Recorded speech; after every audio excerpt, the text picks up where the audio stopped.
Ang kwentong ito ay hango sa totoong buhay. Mula ito sa isa nating kabayan na itago na lang natin sa pangalang Marco.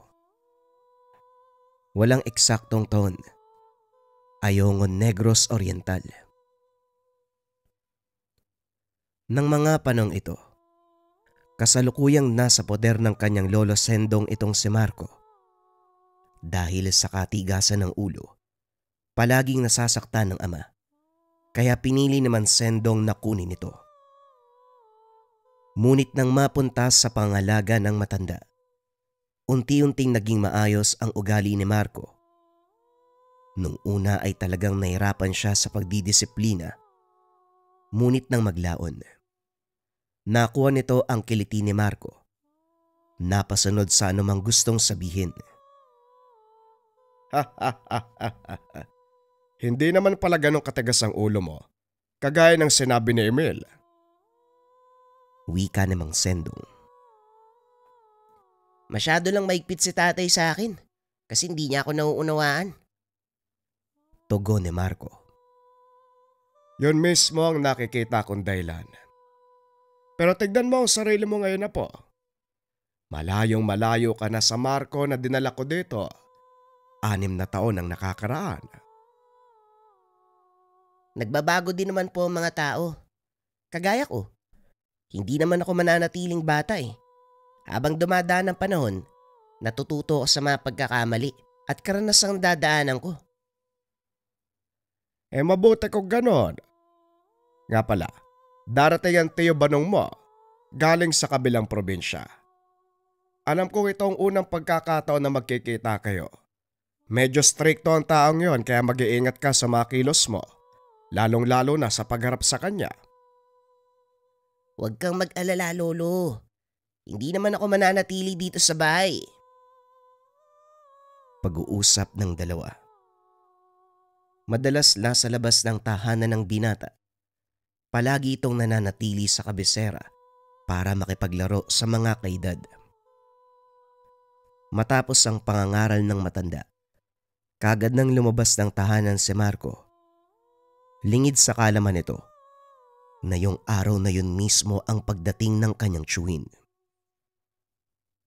Habang nakikipaglaro sa mga bata, nagkaroon ng hindi pagkakaunawaan. Pinagtulungan ng mga kalaro si Marco.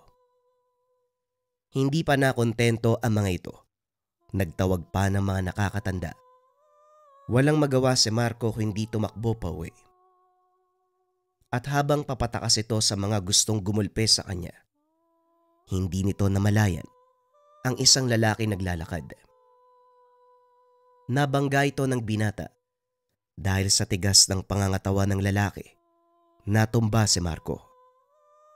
Aray naman. Pasensya na po, Manong ha.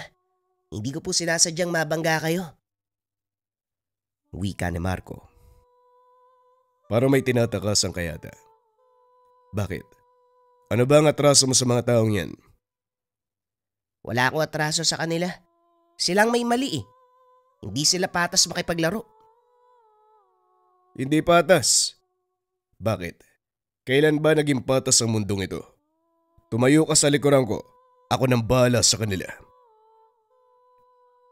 Tumayo si Marco sa likuran nito. Inantay ang mga kalalakihang parating. Huwag mong ipagtanggol ang batang yan. Sinaktan niya ang anak ko. Sino naman ang nagsabing pinagtatanggol ko ang batang to? Halika, kunin mo siya. Dali-daling lumapit ang isa sa mga kalalakihan. Inambahan ng suntok si Marco. Kaso nga lang biglang sinalo ng lalaki. Oo, sinabi kong hindi ako makikialam. Kaso ayoko may sinasaktang tao sa harapan ko. Lalo pat wala itong kalaban-laban. Tugon ng lalaki. Sabay tulak sa kamay ng taong gustong manakit kay Marco. Dado, sandali lang. Parang pamilyar sa akin ang taong yan. Hindi ba siya yung anak ni Mansendong? Yung nakulong sa kabilang probinsya? Nanlaki mga mata ng kalalakihan dahil namukaan nila kung sino ang lalaking karap. Imposible. Habang buhay ang sintensya ng taong yun. dahil sa ginawa niyang pagpatay sa 10 katao. Hindi pwedeng nakalaya siya ng ganong kadali. Hindi ako maaaring magkamali. Siya nga ang anak ni Mansendong. Si Banong. Nang mapagtantong si Banong nga ang kalaban, isa-isang nagtakbuhan ang mga kalalakian. Napatingin si Marco sa lalaking nasa harapan. Kayo po ba ang tiyuhin ko? Hindi kita kilala eh. Kanino ka bang anak? Kay Emil po. Kay Manong Emil pala.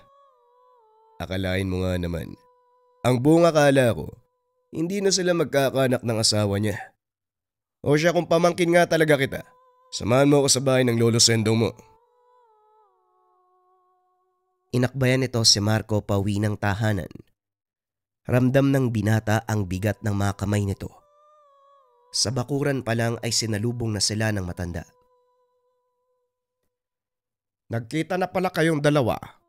O Banong, ipinapakilala ko sa iyo ang pamangkin mong si Marco. Marco pala ang pangalan mo ha. Nagkita na kami sa labas. Pinagtutulungan niya ng mga kalalakihan dun eh.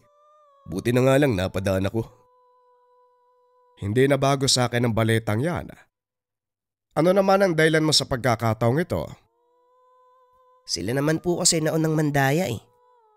Nang mapansin ko, ayun. Nagalit yung mga kalaro ko. Pinagtulungan ako eh. Tinawag pa nga yung tatay nila.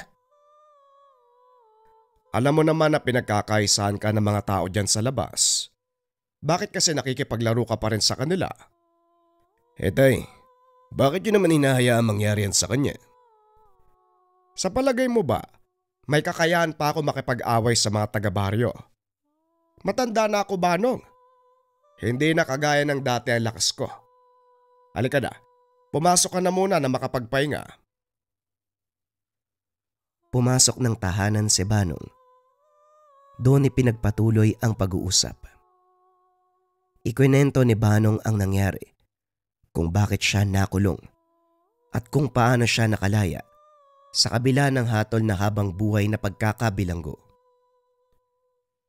Ayon sa binata, totoo ang paratang na pumatay siya ng 10 katao, natulan ng habang buhay na pagkakabilanggo. Kaso nga lang, napatunayang mga kasapi ng rebelde ang mga iyon, kaya sa halip na makulong, napawalang sala ito. Ginawaran pa ng parangal bilang bayani. Pero paano mo naman nagawa yon? Kung mga rebelde nga ang pinatay mo, sigurado kung hindi ka nag-iisa. Diyan ka nagkakamali, Tay. Mag-isa ko nilabanan ng mga taong yun at nagawan talunin sa tulong nitong binigay sa akin ng isang matanda. Wika ni Banong habang ipinapakita ang maliit na libreta. Libreta? Teka, ano ang nilalaman niyan?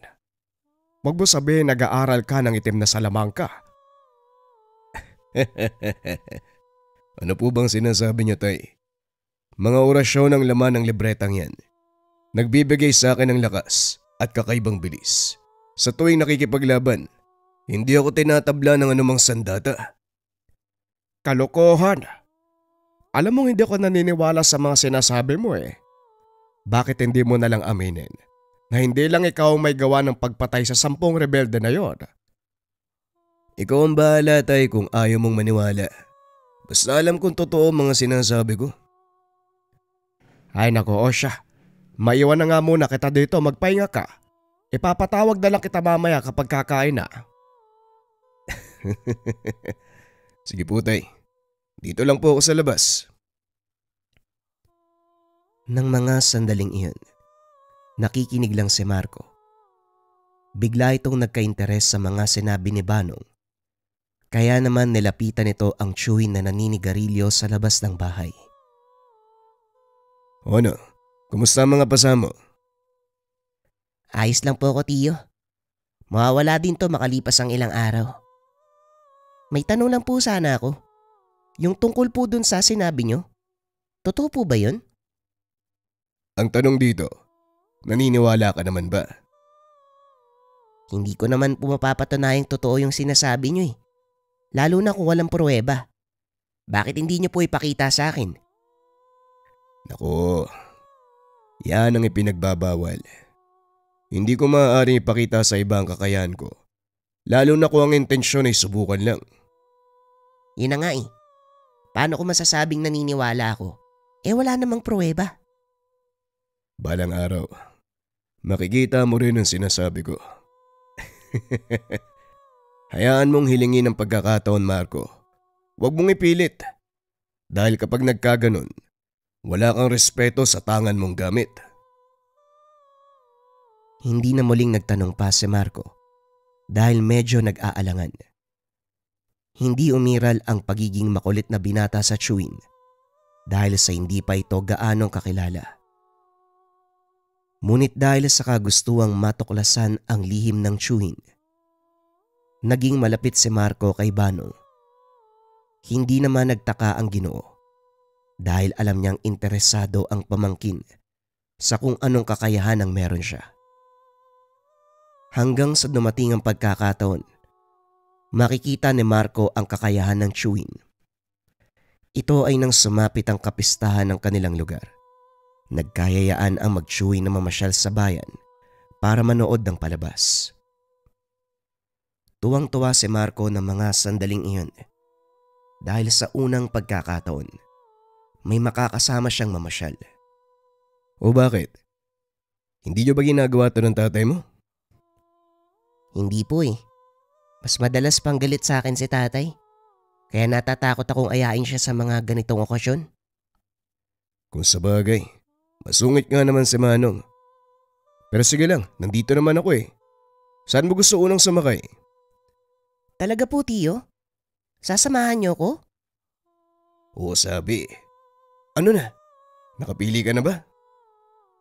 Oho. Gusto ko pong sumakay sa Chubibo. Ayos, halika na. Sandali lang pala, bibili lang ako ng ticket. Antayin mo ako dito. Wika ni Banong. Matapos ay naglakad ito papunta sa bilihan ng tiket. Samantalang si Marco, habang nag-aantay sa Chewin, nilapitan ng ilang kalalakihan mula sa kanilang baryo. Kapag siniswerte ka nga naman. Ano bata? Nasaan yung pinagmamalaki mong Chewin? Hindi nagsalita si Marco. Natatakot itong baka masangkot si Banong sa gulo. Sa halip ay tumakbo siya palayo. Sakto namang pabalik na si Banong, kaya dali-dali nitong sinundan ng binata. Nakita ng Ginoo, hinahabol ng 4 na kalalakihan ng pamangkin at ang isa sa mga ito ay may dalang patalim. Dito na nagsimula mag-alala si Banong. Alam nitong mapapahamak ang pamangkin kung sakaling maabutan ng mga humahabol na kalalakihan. Sa hindi inaasahang pagkakataon, nasukol ng mga ito si Marco. Kitang-kita ni Banong ang takot sa mata ng pamangkin nang makita ang dalang patalim ng mga lalaki. Sa palagay mo, papalampasin ko lang ng basta-basta ang ginawa mo sa anak ko. Nagkakamali ka. Mang Meroy, wag po. Nakainom po kayo. Baka mademonyo kayo ng hawak niyong kutsilyo. Hindi nagpaawat si Meroy. Akmang sasaksakin na sana ang binata nang biglang hawakan ni Banong ang kamay ng lalaki. Huwag naman pare. Hindi naman yata tamang patulan niyo ang bata. 4 kayo. Tignan mo nga yung kalaban mo. Wika ni Banong. Hinila ni Meroy ang kamay. Ngunit hindi niya ito maalis sa pagkakahawak ng Ginoo. Bitawan mo ang kamay ko kung ayaw mong masaktan. Bibitawan ko lang ang kamay mo. Sa sandaling bitawan mo rin ang hawak mong kutsilyo. Ngumiti ng nakakaloko si Meroy. Napatingin sa mga kasama, sabay bitaw ng hawak na kutsilyo. Lingid sa kalaman ni Banong na may kargada din pala ang mga kasama nito. Bumunot ng baril ang isa, itinutok kay Marco. Dali-dali namang hinila ng Ginoo si Marco sabay tulak sa kasama nitong may baril. Dumapa ka, Marco. Kahit anong mangyari, wag kang aangat ng tingin. Bakit naman po, tiyo? Ano po bang gagawin nyo? Wag nang maraming tanong. Sundin mo na lang ang sinasabi ko. Bilisan mo. Dali-daling dumapa ang binata. Ngunit hindi nito sinunod ang bilin ng tiyuhin. Bagyang sumilip si Marco. Nakita niyang naglabas ng puting tela si Banong. Inihipan nito na madasal at pinulupot sa kamao sabay sindi. Biglang sumambulat ang napakalakas na liwanag. Nagsigawan ang mga kalalakian dahil napaso ang mga mata. Maging si Marco ay napasigaw dahil sa sobrang init ng liwanag na yun. Dali-daling itinayo ng Ginoo ang pamangkin at nang inuwi. Patuloy ang iyak ng binata dahil nabulag ang kaliwang mata. Sinabi ko sa'yo na huwag kang mag-aangat ng tingin kahit anong mangyari. Pero hindi ka nakikinig. Pasensya na po, Tiyo Banong. Gusto ko po kasi makita ko ano yung gagawin nyo sa mga taong yun eh. Hindi pa rin sapat na dahilan yun, Marco. Tignan mo ang nangyari sa'yo. Napahamak ka dahil sa katigasan ng ulo mo. Pag-uusap ng dalawa. Pagdating sa tahanan, galit na galit si Mansendong dahil sa nangyari kay Marco. Hindi naman makapagpaliwanag ng maayos ang binata dahil alam niyang hindi rin ito paniniwalaan ng ama. Magtapat ka nga, Banong. Ano ba talaga nangyari? Alam ko naman na hindi rin kayo maniniwala kung sakaling sabihin ko sa inyo. Nabulag si Marco dahil nakita niya yung puting liwanag ng tangan kong gamit. Tangan mong gamit? Paano nangyari yon? Kung totoo mang gano'n ang naganap, bakit mo ginamit? Alam mo naman kung anong kakalabasan. Wala na ako magagawa, tay. Nasa alanganing kaming kalagayan ni Marco. Kaysa naman ibuwis kong buhay niya. Pag-uusap ng mag-ama. Nang mga sandaling ito ay nagpapahinga si Marco sa silid. Mabuti na lang. Nagawang agapan ng mata ng binata. Gayunpaman, nawalan na ito ng paningin sa isang mata. Hindi mo na may babalik ang paningin ni Marco. Magpasalamat ka. Isang mata lang ang nabulag sa kanya. Hindi birong kalaban ng pamilya ni Meroy. Hindi ko rin alam kung ano ang totoo. Pero sa pagkakarinig ko, mula sila sa angkan na mamangkukulam. At dahil sa nangyari hindi sila titigil hanggat hindi nakakaganti. Hindi mo naman ako masisisi kung ipagtanggol ko ang pamangkin ko, tatay. Kaysa naman si Marco mapahamak. Huwag kayong mag-alala dahil sisiguraduhin ko na hindi sila makakatungtong sa bakuran natin. Hindi ko alam kung anong gagawin mo, pero magtitiwala ako, Banong. Matanda na ako. Wala nang sapat na kakayahan. Huwag kang mag-alala, tay. Ako na po ang bahala. Kinagabihan. Nag-antay si Banong kung may darating mula sa pangkat nila Meroy. Ngunit inabot na lang ng pagsikat ng araw. Walang sumipot. Wala namang dumating, tay. Baka natakot din sila sa nangyari kay Meroy. Sa palagay ko, hindi, Banong. Kaya huwag kang magpapakampante. Hindi mo alam kung paanong kumilos sa mga kalaban natin. Matagal nang kinakatakutan ng angkan nila dahil sa mga haka-haka. Mga sinasabi na wala namang pruweba. Hayaan mo silang dumating, tay. Mapapatunayan natin kung totoo ang mga sinasabi ng tao tungkol sa kanila. Pag-uusap ng mag-ama. Lumipas ang ilang araw. Wala pa ring pagpaparamdam mula sa mga inaantay. Bumalik na sa pag-aaral si Marco. Kahit papano, unti-unti nang gumaling ang mata nito. Dahil sa mga nangyari, Hindi inalisan ng tingin ni Banong ang pamangkin. Palihim niya itong sinundan sa paaralan o kahit saan magpunta. Alam nitong si Marco ang gagantihan ng pangkat ni Meroy kung sakaling bumalik ang mga ito. Hindi nga nagkamali ang Ginoo dahil minsang pauwi ang pamangkin. Nakita nitong sinusundan si Marco ng dalawang kalalakihan.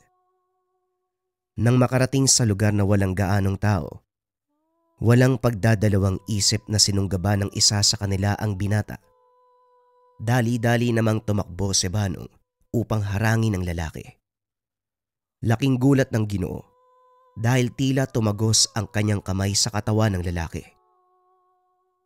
Anak nang, anong nangyari? Bakit hindi ko siya tinamaan? Laking pagtataka ni Banong nang lingunin ang pamangkin dahil walang nangyari dito. Patuloy lamang sa paglalakad. Dito napagtanto ng binata, pinaglalaroan siya na makalaban. Patuloy nitong sinundan si Marco hanggang sa makauwi ng tahanan. Muli na namang nagbalik ang pangamba ni Banong kaya magdamag itong nag-antay sa labas ng bahay. Ngunit lingid sa kalaman nito na mula sa loob sasalakay ang mga kalaban.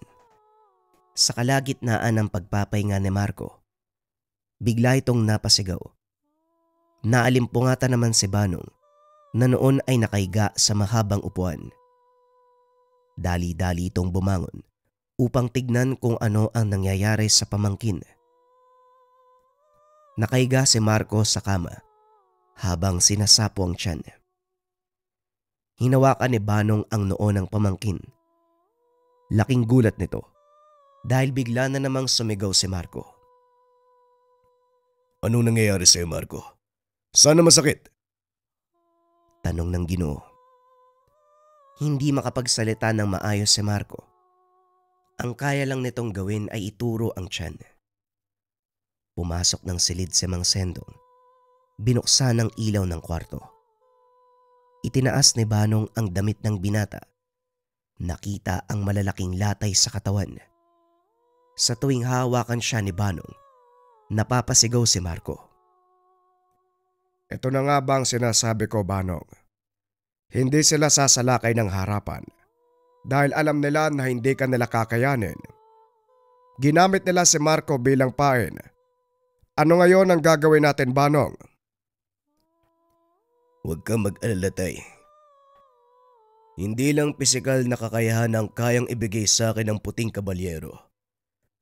Kaya din itong makipaglaban ng kumbate espiritual.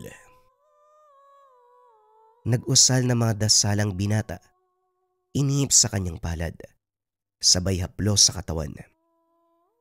Matapos ay kinuha nito ang libretang nasa bulsa. Binuklat. Nag-usal na mga dasal pamako. Nang matapos ay nawalan ng malay si Marco. Anong nangyari sa pamangkin mo? Bakit bigla na lang siyang nawalan ng malay? Normal lang yan, Tay. Dahil pansamantala kong pinagpapahinga ang spiritual na katawan ni Marco. Huwag kayo mag-alala dahil babalik din siya sa normal pagkatapos ng gagawin ko. Ano bang gagawin mo? Papasapiin ko ang kalaban sa kanyang katawan at doon ko paparusahan. Hindi naman kaya malagay sa peligro ang buhay ng pamangkin mo, Banong? Hindi naman, Tay. Magtiwala lang kayo. Dahil ilang beses ko nang ginawa ang bagay na yan. Hindi ko lang sinasabi sa inyo. Pero isa akong lihitimong manggagamot. Malaki ang tiwala ko sa iyo, Banong. Ikaw na ang bahala. Wika ng matanda. Naupo ito sa sulok. Hinayaan si Banong na gawin ang dapat gawin. Itinapat ng Ginoo ang kamay sa noo ni Marco. Muling nag-usal ng mga dasal. Matapos ay tinawag nito ang nilalang na nanggagambala sa binata. Alam kong naririnig mo ko. Kung talagang gusto mo makipagtuos, pumasok ka sa katawan ng binatang ito. Ilang ulit itong sinambit ng Ginoo. Hanggang sa bigla na lang dumilat ang mga mata ni Marco. Isang albularyo. Bago to Ngayon ko lang nalaman na may tinatago palang manggagamot ang baryong ito. Tama ka, kaya simula ngayon, magsipagtago na kayo sa saya ng nanay nyo dahil ito na ang huling maliligayang araw nyo. Kilala mo ba ako? Sa palagay ko hindi. Dahil kung kilala mo ko, hindi ka mag-aangas sa akin ng ganyan. Wala akong pakialam kung sino o ano ka pa. Kung talagang malakas ka at matapang, bakit hindi akong harapin mo? Bakit kailangan mo pang idamay ang binatang ito? Sa panahon ngayon, utak ang laban. Batay sa ginawa mo kay Meroy, napagtanto ko malakas ka at hindi ka namin kakayanin sa pisikal na laban. Kaya dito kami babawi. Isa-isahin ko mga kaanak mo, lalo pat alam ko na kung sino ka. Mukhang malabo nang mangyari ang sinasabi mo, kaibigan. Dahil dito pa lang, hatulan na kita ng kamatayan. Mukhang ako ang hindi mo nakikilala. Nag-iip na madasal si Banong. Inihip ito sa kanyang daliri. Biglang kumilos ang kamay ni Marco. Tinakpan ang mga mata. Sino ka? At bakit napakaliwanag ng mukha mo? Kung ano man ang nakikita mo ngayon, espiritual kong anyo. Bibigyan kita ng pagkakataon. Tanggalin mo ang sumpa sa binatang ito. Dahil kung hindi, diyan ka masusunog sa katawan niya. Anong akala mo sa akin? Matatakot sa simpleng liwanag. Hindi ako kagaya ng pamangkin kong si Meroy. Kung patuloy kang makikipagmatigasan, sige, makikipaglaro ako sa iyo sa gusto mong paraan. Naupo si Banong sa tabi ng higaan ni Marco. Nag-usal ng mga dasal. Ipinikit ang mga mata. Dito na nakita ng Ginoo ang itsura ng kalaban. Nakatayo ito habang may hawak na manika at kutsilyong may itim na talim. Bitawan mo ang manika. Ako ang harapin mo. Napalingon ng lalaki. Tumawa ng malakas.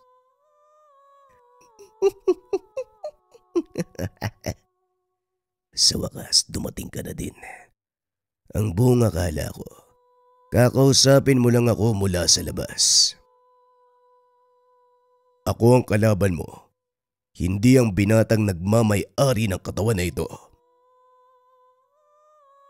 Nang mga sandaling iyon, kapwa na sa loob ng kamalayan ni Marco ang dalawa. Alam ni Banong na hindi siya maaaring magtagal sa lugar dahil labag ito sa prinsipyo ng espiritu. Iisang kaluluwa lang ang maaaring manahan sa isang katawan. Ngunit sa pagkakataong ito, tatlo sila na nasa loob ng katawan ni Marco. Ito ang gusto kong mangyari. Hindi mo ba alam na dalubhasa ako sa ganitong larangan? Dito ka na mamamatay, kasama ang binatang ipinagtatanggol mo. Biglang nawala ang lalaki at nang muli itong lumitaw ay nasa likuran na ni Banong. Akmang itatarak na ang hawak na patalim nang biglang nagliwanag ang katawan ni Banong. Sa lakas ng liwanag, nagawa nitong patalsikin ng kalaban.